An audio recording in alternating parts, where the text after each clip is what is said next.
देखिए, आपका ही नहीं बल्कि इस प्रेजेंटेशन के माध्यम से जितने भी लोग हमको सुन रहे हैं, मेरी बातों को सुन रहे हैं, आप सबको मैं आज ये स्पष्ट कर देता हूँ कि संस्था के द्वारा जो आपके कुछ सवाल आते हैं, जो अभी आपने सवाल किया हमसे कि एक मेंबरशिप चार्ज के तौर पे संस्था 1500 रुपये क्यों लेती है किसी भी बच्चे से या किसी भी गार्जियन से, तो इसका जवाब तो हम अपने कोऑर्डिनेटर मीटिंग में हर कोऑर्डिनेटर को देते हैं। लेकिन आज बच्चे से भी ये हिडन कोई भी नहीं रखना है, बच्चों को भी हमको ये बताना है कि क्यों हम बच्चों से मेंबरशिप फॉर्म का चार्ज लेते हैं और उनके गार्जियन से या जो भी होता है। तो बच्चों का जो रजिस्ट्रेशन का अमाउंट होता है 1500 रुपये जो संस्था उनसे लेती है, और संस्था का कहना ये होता है कि इस 1500 रुपये की रजिस्ट्रेशन के बाद जिसकी रिसिप्ट आपको दी जाती है, इसके बाद बच्चा पूरे जब तक अपनी पढ़ाई को कंप्लीट नहीं कर लेता है, जब तक अपनी हायर एजुकेशन के एक भी कोर्सेज कोई भी कोर्सेज वो करना चाहता है, जब तक वो कंप्लीट करता है तब तक उसको संस्था में या कॉलेज में एक भी रुपये एज ए ट्यूशन फीस या कोई भी चार्जेस के तौर पे नहीं जमा करनी होती है।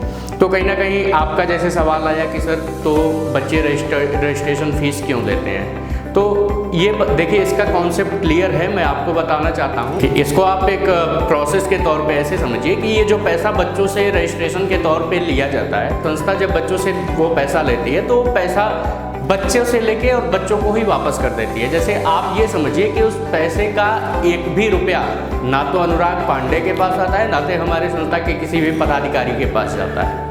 वो पैसा आपसे लिया जाता है और आपको फिर दे दिया जाता है। आपको दिया कैसे जाता है, आपको किस फॉर्म में दिया जाता है, आपने जैसे किसी हमारे संस्था का फॉर्म फिल किया, स्टेट बोर्ड का फॉर्म फिल किया, ब्राउचर्स आपके जो आपके स्कूल्स पे, आपके कोचिंग्स पे, आपके डोर टू डोर में विजिट होके आपको दिए जाते हैं।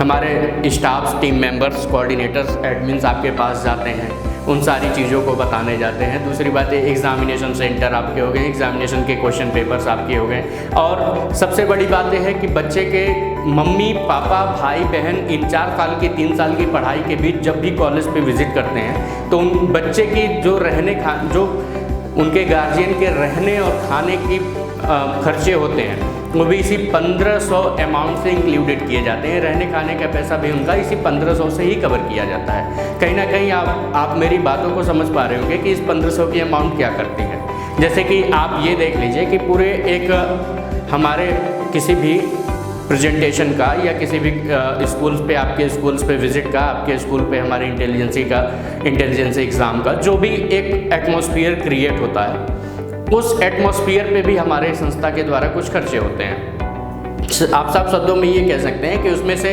हमारे कोऑर्डिनेटर्स और मैनेजमेंट के ही पास हमारे 1000 रुपये के फॉर्म्स के पैसे चले जाते हैं और बाकी के जो खर्चे होते हैं वो उसमें मैनेज होते हैं।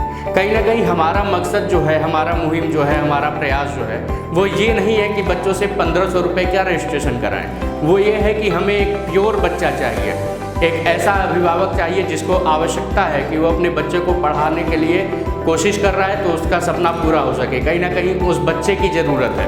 वो जो बच्चा प्योर हो, जो कॉलेज जाना चाहता हो, अपनी पढ़ाई पूरी करके सपनों को एक नई उड़ान देना चाहता हो, इन बच्चों की प्योरिटी के लिए ये अमाउंट ली जाती है, ये अमाउंट दी जाती है। जैसे आप एक तौर पे एक सच्ची घटना आपको बता के चलते हैं। आज के 2 साल पहले जो आपका सेम सवाल था अभी जो आपने पूछा, वही आज के 2 साल पहले हमसे एक लोगों ने कहा कि अनुराग सर ये बताइए कि जिस हिसाब से आप इन बच्चों से इन बच्चों की फ़ीस को पेड करते हैं। इन बच्चों की फ़ीस को 4 लाख रुपए की अमाउंट हो गई, 5 लाख रुपए की अमाउंट हो गई ट्यूशन फ़ीस की, हमारा बच्चा जो पढ़ नहीं पा रहा है उन बच्चों को आप देते हैं और वो अपनी पढ़ाई आगे कंटिन्यू करते हैं। तो उस बच्चे की 4,01,500 मतलब 4,15,00 रुपये या 5,15,00 रुपये की अमाउंट आप क्यों नहीं दे सकते हैं? कोई भी संस्था या आपकी कोई भी संस्था या पूरे भारत में कोई भी संस्था अगर वो 4 लाख रुपये 5 लाख रुपए की अमाउंट बच्चों को मदद कर रही है तो 4,15,00 या 5,15,00 क्यों नहीं दे रही है?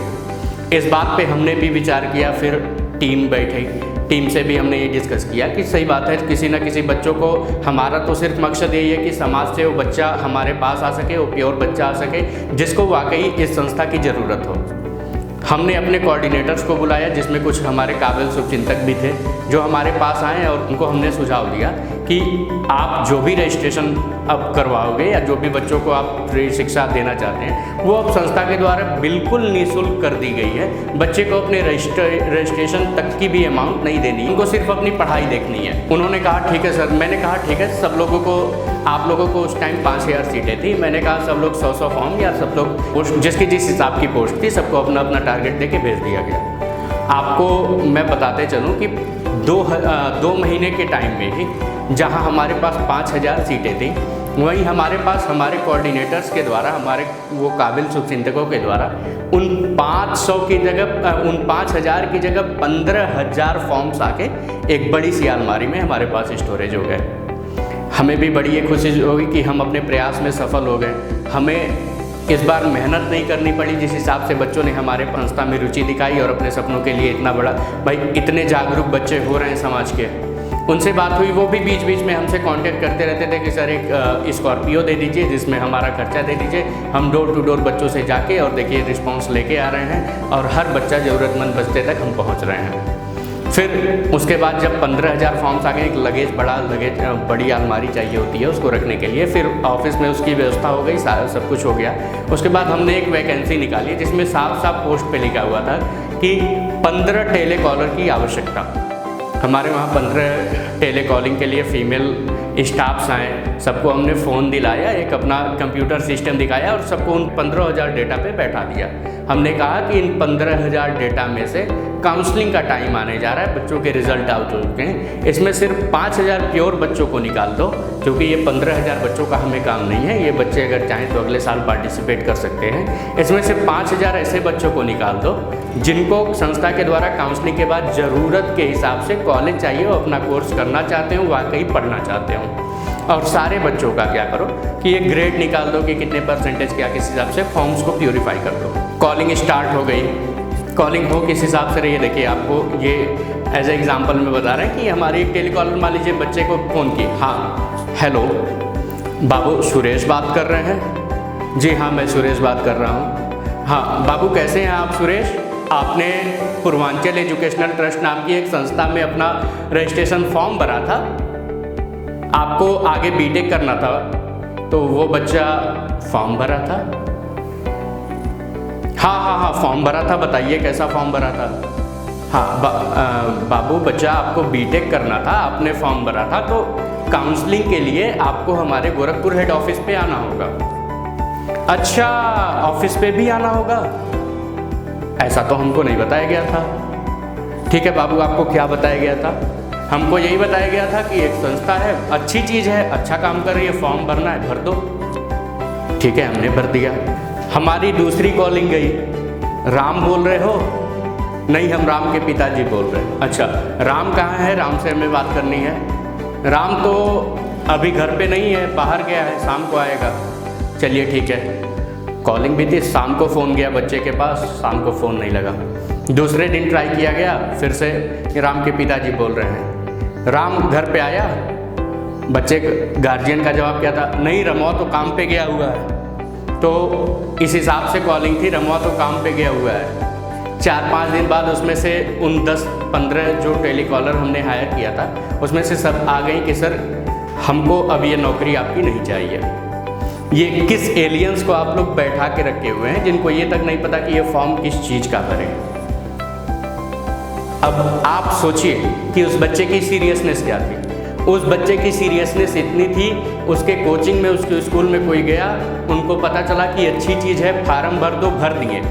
रिजल्ट आने तक कुछ बच्चे मुंबई चले गए, कुछ बच्चे दिल्ली चले गए, कुछ को पढ़ना नहीं है, और कुछ को पढ़ना है तो वो एडमिशन कहीं लेके पढ़ रहे हैं। उसमें से किसी भी उन 15,000 डेटा में से 1500 नहीं 150 कोई ऐसी डेटा नहीं मिली जो बच्चा उस साल ये कह सके कि हाँ हमको कोर्स करना है, हमको ज़रूरत है। कोई नहीं मिला। हुआ क्या कि हमने फिर से उनको बुलाया, बच्चों पे भी फिर हमने एक एनालाइज किया कि वो बच्चा अब की कॉलिंग और तब की कॉलिंग में हम फ़र्क दिखाते हैं। तब हमने एनालाइज किया कि जो अब की कॉलिंग है वो ये है कि हम बच्चे को जब फ़ोन करते हैं, हमारे टेलीकॉलर फ़ोन करते हैं, हेलो हाँ सुरेश बोल रहे हो? जी मैम। हाँ सुरेश कैसे हो? मैं पूर्वांचल एजुकेशनल ट्रस्ट से बात कर रहा हूँ। बच्चे का जवाब आता है जी मैम बताएं मैम काउंसलिंग कब तक होगी? वो बच्चा और अब के बच्चों में फ़र्क यही है। ये बच्चा अगर अपनी संस्था में 1500 रुपये का रजिस्ट्रेशन कराता है तो 15 लोग से राय लेता है कि रजिस्ट्रेशन कराना है या नहीं कराना है। वो बच्चा ये देखता है कि 1500 नहीं, उसको लगता है कि उसने 15 लाख रुपए दे के रखे हैं। उस बच्चे की सीरियसनेस केवल किससे पता चलती है? उसके 1500 रुपये से, उसके रजिस्ट्रेशन से उसकी सीरियसनेस पता चलती है कि वो बच्चा फ़ोन उठते ही पूछ, या तो खुद वो फ़ोन कर देता है कि सर काउंसलिंग कब होगी, कब आना है, सर कॉलेज कब अलॉट होगा।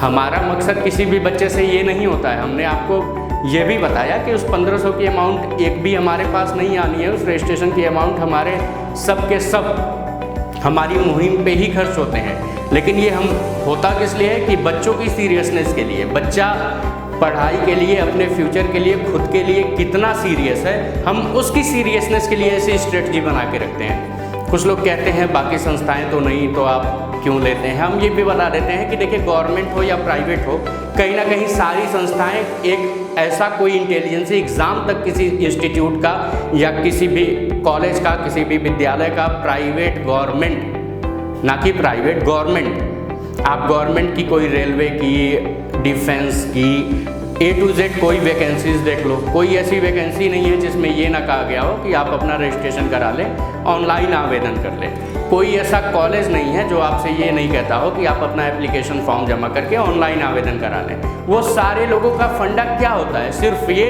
कि उनके पास प्योर बच्चों की डेटा आ सके, जिन पे वो ये समझ सके, जिन पे वो फाउंड कर सके, जिस पे वो बच्चों को हायर कर सके, उन बच्चों को जो प्योर है और वाकई लाभ उठाने योग्य हैं या नहीं है।